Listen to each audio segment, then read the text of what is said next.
24 heures sur 24, où suis-je dans l'espace si la Terre n'était pas là? Et je garde des expériences de ce genre pour une autre fois. Mais en tout cas, autour de cette cité du cinéma, faire des parcs à thème, et autour des parcs à thème, des centres de recherche.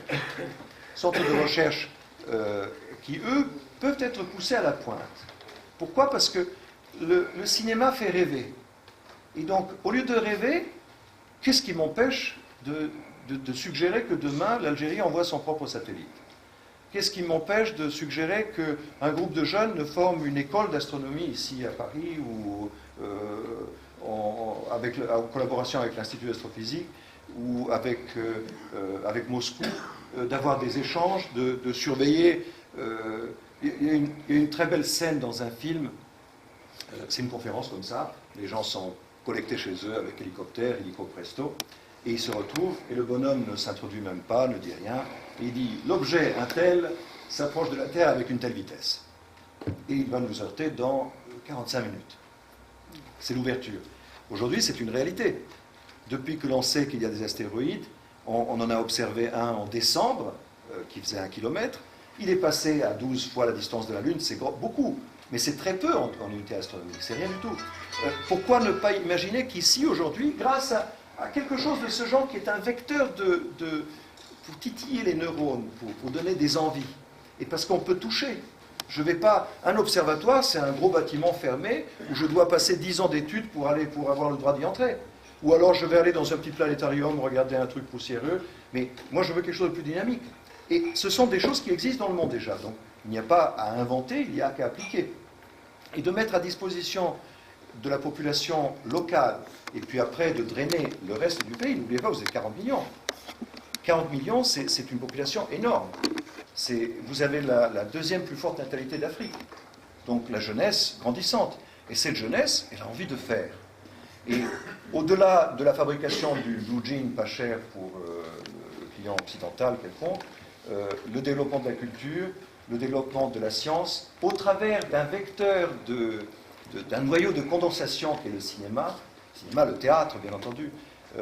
On parlait de la musique, tout à l'heure on me disait que vous aviez beaucoup de musiciens dans les parages. Eh bien, avec mes amis de Pinewood Studio et d'autres, on s'est dit, tiens, si on faisait une espèce de grand zénith, mais un peu comme celui de Nice, où on peut jouer à la fois l'hiver quand il fait froid, ou quand il pleut, et à l'extérieur quand il fait beau. Moi, j'ai découvert Djemila en Algérie, quand j'étais lycéen. C'est un des plus beaux amphithéâtres que je connaisse. Vous avez 3500 places, Djemila en Kabylie, ville romaine du IIe siècle, qui a été faite pour les généraux romains, pour que l'empereur s'en débarrasse et les envoie dans une espèce de club méditerranéen de l'époque. Eh bien, c'est magnifique. Et d'avoir un site comme le vôtre, alors vous avez 2 lacs, vous avez le lac Sarno, vous avez le lac Sidi Mohamed, je viens de les découvrir. Je les ai découverts par photo interposée, maintenant je viens de les découvrir. Il y a des éléments écologiques qui sont très importants, pas aussi intéressant que de faire une usine à faire des chips pour les téléphones, ça rapporte peut-être pas autant d'argent, mais ça fera beaucoup de gens heureux.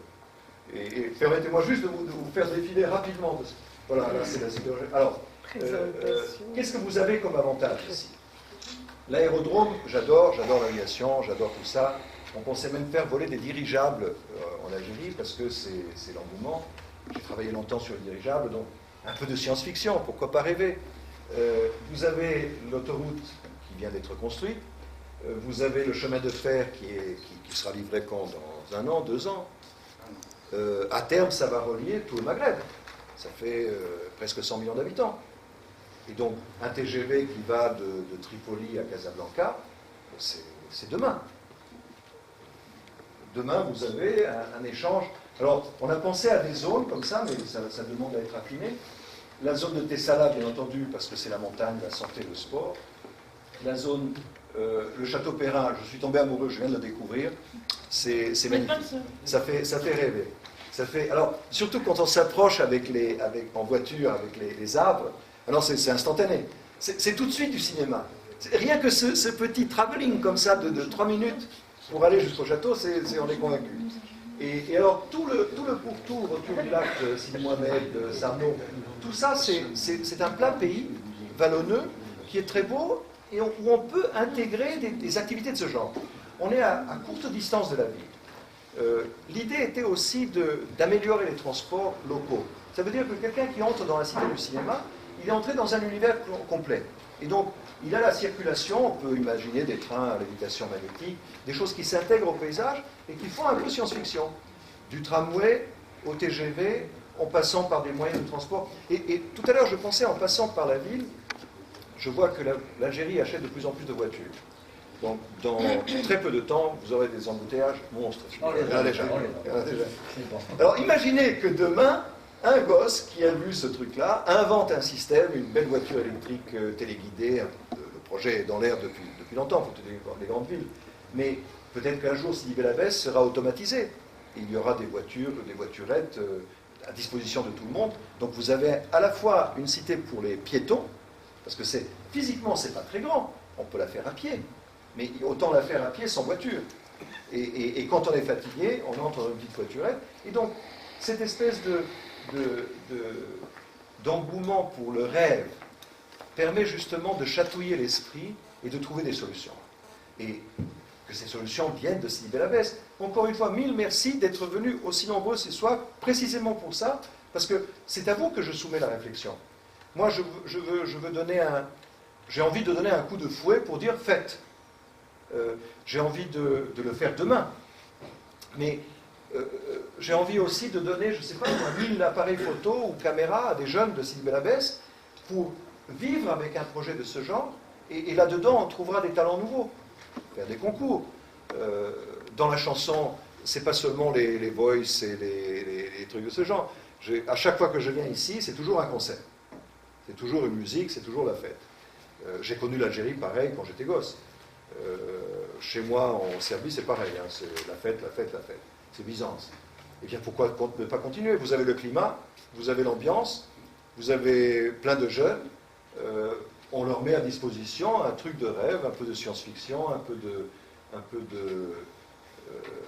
de nouveautés, et qui ne sont pas vraiment des nouveautés, parce qu'elles existent déjà ailleurs et elles ont fait leurs preuves. Donc, il y a aussi un problème de normes. On ne veut pas faire un parc d'attractions. On ne veut pas faire un simple, une foire du trône. C'est pas ça. L'idée, c'est de faire que chaque attraction... Je vous montrais une vidéo tout à l'heure.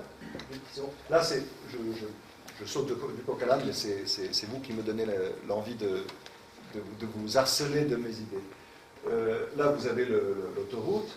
Là, vous avez le chemin de fer. Voilà, on est de Tripoli à Casablanca demain. Ça, ce sont différents partenaires. Vous voyez par exemple EuropaCorp, Luc Besson. Vous voyez par exemple IFP, l'Institut français du pétrole. Vous voyez une grosse boîte chinoise. Vous voyez la Cinémathèque de Belgrade. Cinémathèque de Belgrade, qui est la 3e plus grosse collection de films au monde et qui, pendant la guerre en Algérie, sauvegardait les premiers films des créateurs algériens. Et donc, quelques autres sociétés, l'université russe. Alors, Hydro, là-bas, est un grand expert en hydrologie. Donc, la biologie des lacs est quelque chose de très compliqué. Et j'ai toujours souvenir de la vache à Alger, avec le parfum qu'on y déversait quand une délégation officielle venait de l'étranger. J'espère qu'on va pouvoir trouver ici une ambiance beaucoup plus saine. Et le parfum que j'ai ressenti tout à l'heure au lac Sidi Mohamed me laissait entendre que c'était une bonne biologie. Et il faut la préserver, la nourrir. Vous avez la Comédie Française qui peut faire venir des experts, des enseignants. Quand j'ai vécu en Algérie, c'était Jean Negroni qui était venu pour coopérer avec le Théâtre National Algérien pendant quelques semaines. Et c'est lui qui avait dirigé une troupe de théâtre dans mon lycée. Et puis votre université, c'était dans la ligne à côté, Sophia Antipolis. Alors, Sophia Antipolis, un exemple à ne pas copier, mais un exemple qui m'avait inspiré dans les années 60. Sophia Antipolis, ils avaient commencé avec 100 hectares, ils ont terminé avec 2500. À côté de Valbonne, Jean Lépin. L'idée était de créer une anticité, une non-cité de sagesse, Sophia, mais antipolis, non-ville. Donc tout était éparpillé. Et l'idée était de faire un grand nombre de centres de recherche où toutes sortes de recherches, mais de recherches sans manipulation, donc des chercheurs papier et crayon. Et